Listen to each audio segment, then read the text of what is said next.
All right, so this weekend we had the mind-blowing opportunity to talk to your husband, Robbie, in space, and then you joined us.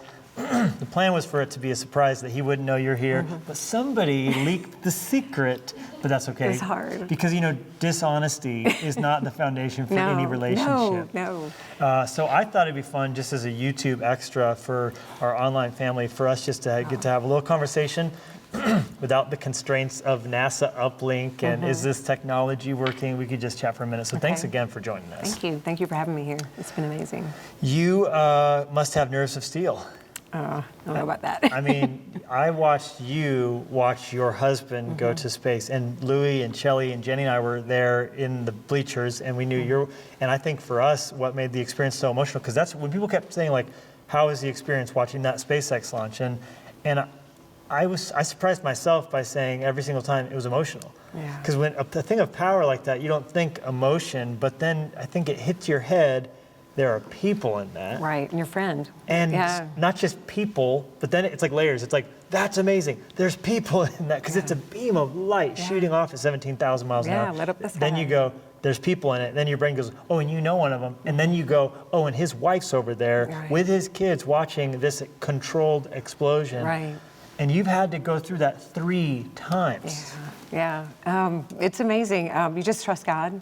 You just know that He brought him to that spot, that you've known. I've known Shane since high school, and I don't know what we would do without our faith. Like just all these different things that God, from Desert Storm all the way to the 3 missions. I just get there and I know I have this little whisper in my ear. He's going to be all right, and it's just God. It's God talking to me and telling me that everything's going to be all right. So that's how I handle it. No other way. The foundation of your relationship, you get engaged, and then literally he's off to Desert Storm. So your whole engagement, he's flying helicopters in another part of the world. So that was the beginning of the relationship to this man that God led you to. So it's crazy. It's like probably, I imagine, like watching someone get on a bull every single day. Yeah, like rodeo or any military or firefighters, first responders. It's you send them off and you have to trust God. And that's a really great application, because everyone watching this may not ever see their spouse, launch off on a rocket.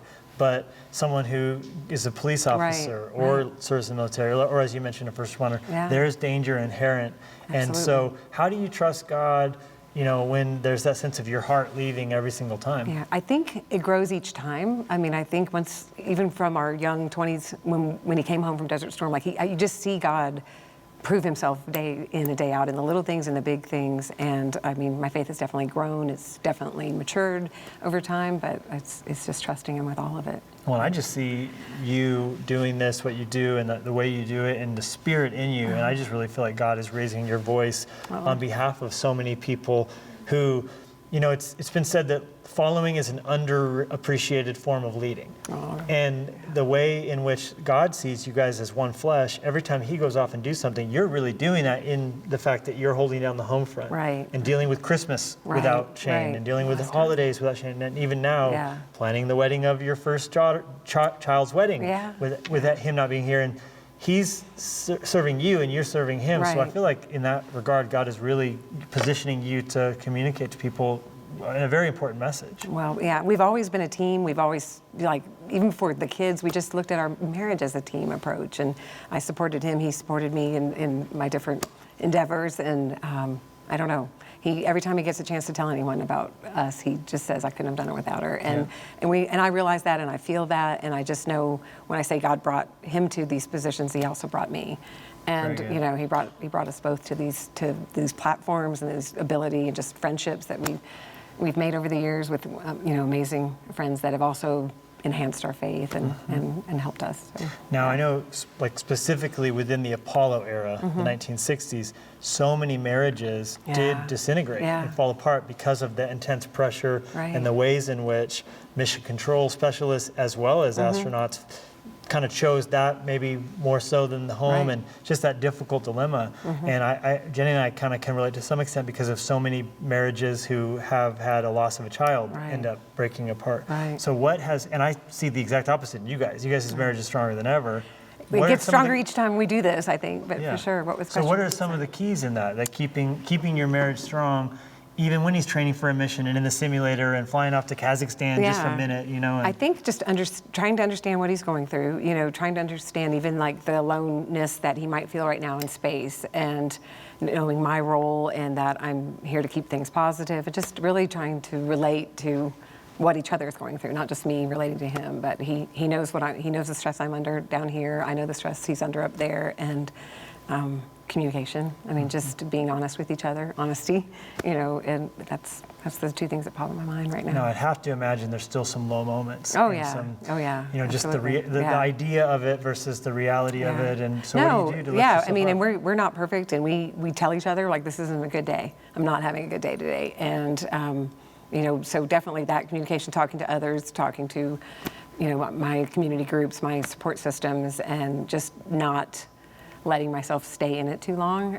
You know, definitely, you know, relying on others and not just being alone in that moment, but sharing it. So, yeah. Incredible. Yeah. So good. I know for Shane, you know, he had that dicey moment with his team when they're scrambling on August 1st because the way he described it, tumbling. Tumbling, yeah, it's a gentle word, yeah. You don't want your football field-sized spaceship to tumble. That's not what we want. Right. I've seen enough space movies to know that's not ideal. So now, how do you respond to that sense of danger, that perceived threat? Just trying to stay calm and really like remembering my role. And even though there was a threat, like I wanted to know where my children were as a mom. You know, like I wanted to go, okay, if something goes wrong, I want to be able to, you know how to communicate where my kids are, where they are in their day. Am I going to be able to reach them? And really kind of going into that mode.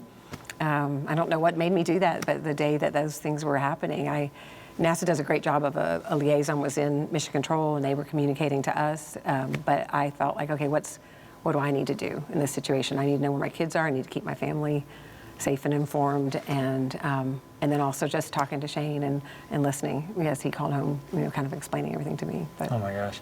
Now, I've counseled couples, and I want to put this tactfully. Just say it, it's fine. And sometimes when someone in a couple is more prominent, perhaps, or well-known, there's sometimes a challenge of feeling like, I'm not in the spotlight, I'm here too. Yeah. What do you do? Because watching you, I mean, you beam with admiration when Shane's getting accolades. Yeah. And I don't sense that in your spirit at all. And I imagine that has taken work and intentionality. So being in somewhat of the background role at times, how do you, or what advice would you give to someone who's feeling that sense of my significant other gets all this praise and it's like I'm just here, you know, doing Cinderella dishes, right? Right. What battle? What does it look like? I don't know. I guess I almost have felt sorry for him for missing out on some things. So I've never felt like he had all the fun. You know what I mean? So I don't know. We've just always been a team, and when any chance he gets praised, he comes and thanks me, and so I see it as a team approach. When he receives something, I feel like it's all the work that their family, even our kids sacrificed, have put into this position. And you know, our kids were just really amazing, you know, decent, wonderful human beings, but they weren't without their struggles. They went through hard times. They had medical issues, and you know, we've been through some stuff that might not be on Instagram, but we all come together and we support each other. I don't know, the best thing is to, like, when he succeeds, I think I succeed too. And when I succeed, he thinks he succeeds. And it's never been a jealousy thing, it's been a team approach. So incredible. I don't know if that's answering your question. That's a great answer, yeah.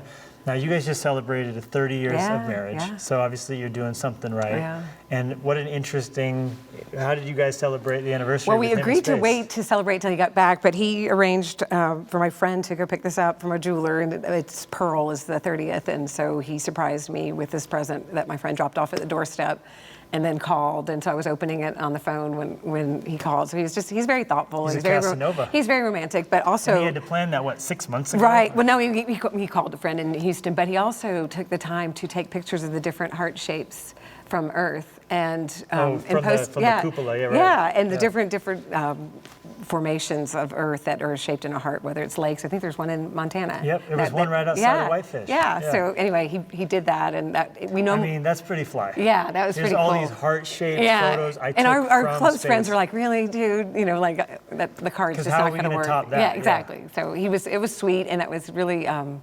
He doesn't really reference me in social media a whole lot because it's a work thing, but it was a sweet gesture. Very touching. Yeah. And then you were mentioning the yes, this has been something that that you gave us a while back, and each of my kids have this as well, and it's the Psalms and the Proverbs, and we go through that, and we talk about that, and just being able to bring our faith into our daily conversations. And what did you read today? What do you think of that? Or I see this, and really just where we see God. Yep. See well, God it's so cool because Dr. David Jeremiah sent me this, and we've just been giving them away like crazy. It's called The Focused Life, but it's just the Proverbs and Psalms arranged in a month. I love it. And it's all the New Living Translation. There's no commentary or devotional words. It's just the Bible. But the way it's broken down, Jenny and I are not in space and separated like that, but we are going hundreds of miles an hour, not 5 miles a second, but very quickly. And we found that if she's reading something and I'm reading something, even if we don't read it together, just that links us up because I will make reference to that day's reading. She'll make reference. So Yes, has that been helpful? absolutely. That's what it. I mean, we just feel like that. Like one day, I forget which one now, but it's about asking for wisdom. Just give me wisdom in this situation, whether it's planning the wedding or things that are going wrong on the space station, and we reference that. It's I can't think of which one it is, but anyway, there's a whole psalm on giving wisdom and asking for wisdom, and we know that's so important. Love that. And I feel like without him there and being able to talk to at my leisure or being able to text whenever I want, I'm just wanting God's wisdom. I wanted him to just speak into me and help me not make bad decisions with the household, with the finances, with the wedding, all the different things. So. Well, in addition to being an amazing mother, and as a sidebar, I happen to know that you are a great communicator, and I'm waiting for the world to read a Robbie Kimbrough book. That's just me. I'm in team Robbie Kimbrough. Because I just think there's so many people out there that can relate, and you do it so graciously, what I know is really hard and scary. And but you're also a fantastic mom. And you have a son at West Point right now who's looking now like he's going to be following his father's footsteps, even though that was never really something you guys put on him, right? Right. He's going to, well, we hope that he will. Shout out Zach Kimbrough. Yeah. He'll graduate from West Point in May and hopefully go into aviation if that's what the Army chooses for him to do. And he is a crack golfer, yes, right? I mean, he's on the golf team. He's amazing. Yeah, he's doing really well. And Caitlin's in PA school and probably has about another year left of that. And Taylor's in occupational therapy school, and both. And about to get married. Yeah, and about to get married in November. About to gain a son, Chase. Yeah, hey Chase. Yeah. So so my question is, I know Shane was dragged to space launches, even though he didn't really appreciate it at the time. Yeah. And then, it ended up putting those seeds there, and obviously he wanted to become an astronaut. And similarly, there's things in your kid's life, you can't make them have a faith. You can't make them love God. Right. But those things that the Bible says, if we will, put those seeds there, got to water them and take care of it. How has that been for you with watching your kids bloom in their own spiritual journeys?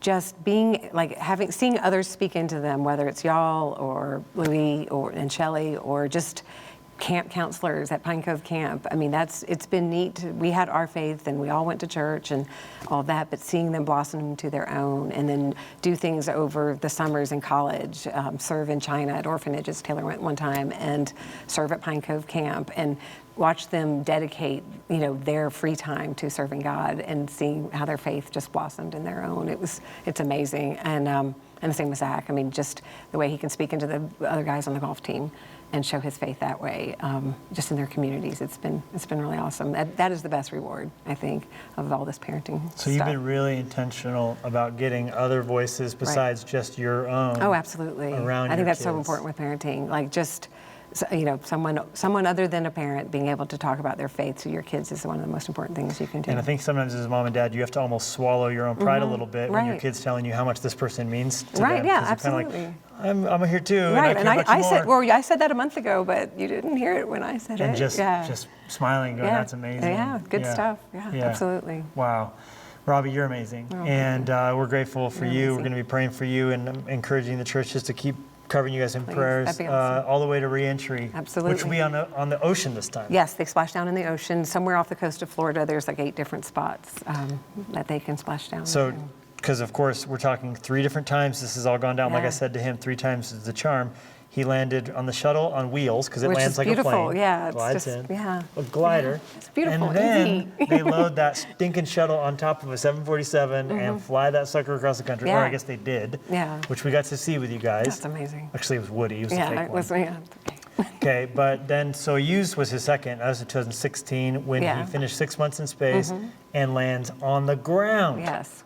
Yeah. Which we Go back and watch that. No, we'll put some footage on the screen. Yeah. That one, this thing just goes boom, boom, boom. And then it rolled, and then it drug. It made quite the divot. Yeah, I think he described that as like 3 explosions and a car crash or something like that. A car going over a cliff and then hitting the ground. Oh gosh, and then this one will be the gentle ocean waves catching it, and then the reentry coming in. And where will you be for the reentry? In Mission Control. I can watch it from Mission Control. Hopefully the kids as well. That's in Houston. Yeah, Yep. yeah. So they land. They get them the capsule onto a boat. Boat goes to land, then they get them on a plane, and they get them in Houston. So all within, I want to say 6 to 7 hours, and they're back in Houston. And there's no back-end quarantine. Once he's back. I mean, you guys will probably be careful because of his depleted immune system. Yes, absolutely. He's a lab rat for a couple of weeks. They take his blood and urine and all that kind of stuff. But yeah, he's. Can you believe that after Apollo 11, they kept them from their families for 21 days? I know. Because they thought that the moon had diseases, maybe, and so. I can't even imagine, like, for Jane Armstrong and all the other guys. No, I mean, they're home, but they're not. Home, but not. Yeah, and the astronauts land in Hawaii, but don't get to go to Hawaii. I know. They're in their Airstream trailer, just like looking out at Hawaii. I'm like, that's torture. Torturous, I know. No, they ask us to quarantine a lot, I think, because of COVID, like 2 weeks before they come home, just so they don't come home to COVID, or so we can, see each other. And so anyway, they do ask us to be careful. I'm sure. Yeah. And you said it's not we're not going to Carrabba's right away. Right. Saltine crackers for a little while. Like all your organs settle back down from being say floating. it the way you said at dinner. His organs have been like flying around. Yeah, everything in your body's flying around. It's just all floating, and then it settles back down. So it's including your spine shrinks back. So he's not really comfortable the first couple of days. He like keep saying? Does he ever try to fly? No. But there's a story about how they take the cup and they just kind of set it, and it like breaks down. But has he done that? No, but others have. Because he doesn't. He just can just set stuff down. Yeah, in the he just air. uses like the mic and stuff on the video. I didn't get to ask him, but what do you think, from talking to him, is the most inconvenient part of microgravity? Oh, we're going to the bathroom. Bathroom. Yeah, sorry. And that's the number one question that people ask him, which I intentionally kept. And you have to be very, list. very careful, and it's not. Yeah. But essentially, it's just a tube with a big. A suction and a fan. There's lots of fans involved. And no showers. Thank you for asking me these questions. No, it's good. Maybe no one's asked the astronaut's wife this question. The shampoo thing. He squirts it in his hair, right, and then. Yeah, they can wet their towel and then do their hair, and then there's sort of like a dry shampoo equivalent, and then they can kind of rinse it out. Same thing, but you got to try to keep the water on your hair because it floats away. Oh my gosh! Because so, there's a video out there of 6 months, no shower really. It's just sponge bath. Bath, basically. Yeah, wet washcloth. Yeah. I think it was Gemini 6 or Gemini 7 that they did 14 days for the first time. Yeah. And supposedly when they opened the capsule, the guys who opened it retched because the smell that came out of that tiny capsule. Yeah. I think it's better than it used to be. They have better air circulation. Well, and he's obviously up in a football field size. Yeah, and I think even that smells better than it used to. I can't imagine. But they were, Gemini 6, I mean, this thing was the size of like the cab of a VW Beetle. Just gross. For 14 days. We're getting into the gross questions now, aren't we? This is the real stuff. This is the stuff people are here for. So when he comes home. Think about brushing your teeth. You have to swallow it. Oh, yeah.